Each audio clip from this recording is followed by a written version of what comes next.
Okay, now we are going to learn how to write most important essay in IELTS. There are two essay types which are extremely important. One is opinion essay and second is discussion essay, right? Then we have problem solution and advantages, disadvantages, but mainly these two type of essays are very, very common. First of all, we are going to see how to write our discussion essay.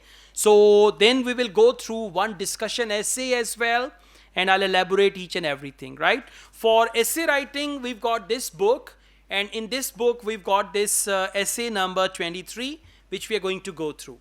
Now listen, whenever they give you the topic, it is very important for you to identify the type of essay. You don't want to write a wrong essay. For example, they give you topic for discussion essay and you write opinion, or they give you topic for opinion and you write discussion, right? Whenever they give you a topic for discussion essay, the punchline is discuss both views and give your own opinion. So whenever they write discuss both views and give your own opinion. Now, don't be misguided by the word give your own opinion means it's an opinion essay. No, it means you need to discuss both views. If there are two views which you are going to discuss, what is your opinion? Your opinion is the view that you support. Okay, for example, learning a foreign language and giving preference to your native language. These are two discussion sides. Now, what is your opinion? Your opinion is whether we should learn a foreign language or we should give importance to our native language, right? This is your opinion. So whenever the conclusion of a discussion essay is your opinion. You discuss both sides and then you come towards the conclusion according to me, in my opinion, and this is how you write. Now, the most important part is to identify the type of essay, number one. Number two, once you have identified the right type of essay, the second thing is you should know the number of paragraphs that you are going to write for that certain type of essay. The third thing is you should know what to write in each paragraph. If you are writing introduction, how many sentences? And what are these sentences? For example, if you're supposed to write 3 sentences in your introduction, what are those 3 sentences? The number of paragraphs, the number of sentences in body paragraph, and how to conclude. And most important part is to read and understand the topic. For that, I would advise you to read the topic, translate it into your own language in your heart, and do it 2 to 3 times. Because whatever you write beyond the topic, they have a category, it is called off the topic. If your one paragraph does not relate the topic, it will be out of your essay word count.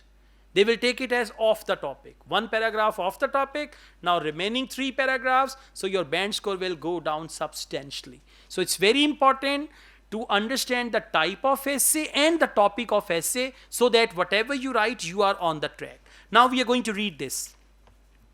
Several languages are in danger of extinction.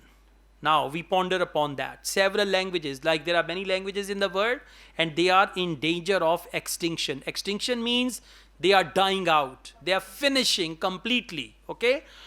So they are going to be wiped out altogether. Several languages are in danger of extinction because they are spoken by a very small number of people. Right? For example, in Pakistan, there are several regional languages and some languages are going to die out in the future because they are spoken by a very limited number of people. Some people say that governments should spend public money on saving these languages. How to save a language? You have a language culture center, you promote people to speak that language, you have libraries with a collection of books in that language. So, some people say that government should spend public money means tax money, on saving these languages, while others believe that would be a waste of money. Now, discuss both these views and give your own opinion. Now, what are the two views? One view is government should spend money on saving these languages. Second view is That is waste of money. These languages have to die out one day. The government has more important things to handle, like they can be healthcare, they can spend that money on healthcare, on the goodness of general public. These languages belong to certain number of people. So if government is going to pay the money there all the time, they don't have enough funds, so something like that. So you're going to discuss both sides and then you're going to come towards a conclusion. But before that, you need to understand the topic. Topic is not you write in English is an international language spoken all over the world. I also wanted to learn English. Not, this is not the topic. The topic is minority languages. Minority language is just like in Pakistan. We have some languages which are spoken by thousands of people. That's it. Okay. So those minority languages, they are going to die out. Some people say we should spend money to save, preserve, or protect that language. Other people say it's a waste of money. There are other important things to handle. So like this, you can spend 2 to 3 minutes, but you will do all this discussion or brainstorming in your heart. Okay, in your heart. Yeah, that's right. Now let's see. We write introduction, the first paragraph. Whenever you write first paragraph, sentence number 1 is a general sentence about the topic. And what is that? It is true that some minority languages may disappear in the near future. It's a general sentence. Some minority languages may disappear for extinction. You have used the word disappear, or you can use another word, die out. Die out is also to become extinct.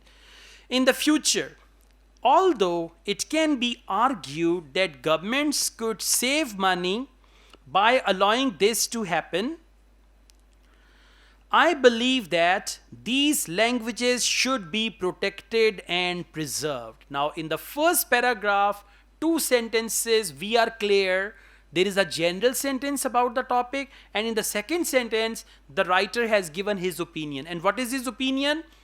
His opinion is, although it can be argued that governments, now you can use this phrase, although it can be argued, and then write the point with which you do not agree. And then you can write, I believe that, and then you can write what you agree with. So I believe that these languages should be protected and preserved. Now protected and preserved, they are very good words for a dying language. Okay. Okay, now let's go on. The first paragraph. There are several reasons why saving minority languages could be seen as a waste of money. So this is the first argument.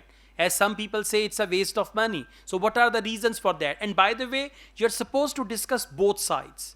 Even if you support one, but you will discuss both sides. So firstly, you can use certain phrases like firstly, secondly, but don't overuse them. If you overuse them, they look artificial and then you get low band score.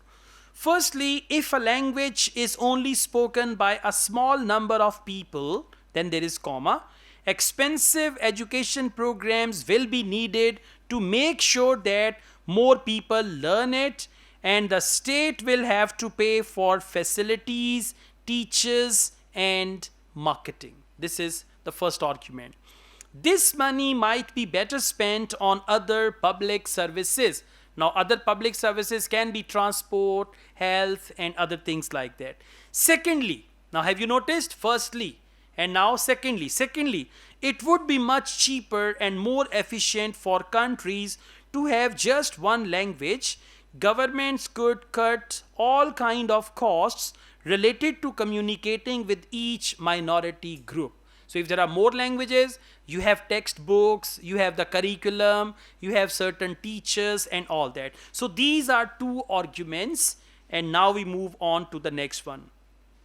Despite the above arguments, I believe that, now this is your opinion, I believe that governments should try to preserve languages that are less widely spoken. A language is much more than simply a means of communication. It has a vital connection with the cultural identity of the people who speak it. If a language disappears, a whole way of life will disappear with it, and we will lose the rich cultural diversity that makes societies more interesting. Now, have you noticed the words like cultural diversity Although these words are simple, but they are very appropriate according to this topic. So it is not necessary to use hi-fi vocabulary, but you need to use appropriate words in the context of languages. If you're using culture, diversified culture and all that, these words are very appropriate and they'll bring you very good bench score. I mean, a student of mine got 8.5 in writing, and his writing was not like from Mars or moon. It was a simple writing, but mistake free writing. There was the use of appropriate words, and with that he got 8 band, right? By spending money to protect minority languages, governments can also preserve traditions, customs, behaviors. Now this is good vocabulary, and you know these words, by the way: traditions, customs, behaviors that are part of a country's history. Now conclusion. In conclusion, it may save money in the short term if we allow minority languages to disappear, but in the long term, this would have an extremely negative impact on our cultural heritage. Now another good word, cultural heritage. So if you just underline all these words, in the end you will realize there are 15 to 20 words, and out of those words, 90% words you already know. Remember, you guys have two types of vocabulary. One is your active vocabulary, which you use when you speak or when you write. Second is your passive vocabulary. You know a word, you know the meaning of the word, but you don't use it. That is what we call passive vocabulary. And how to check your passive vocabulary? Through listening and through reading. Now, when I read this, there are several words over here that you know, but you hardly use them in your language. So you need to make your passive vocabulary active, and that is only possible if you want to do it for writing module. For that, you need to read at least 5 essays a day and rewrite one. Now, for example, you've read this essay, write the topic down and then write complete essay. Then read another one, and this is how you can improve.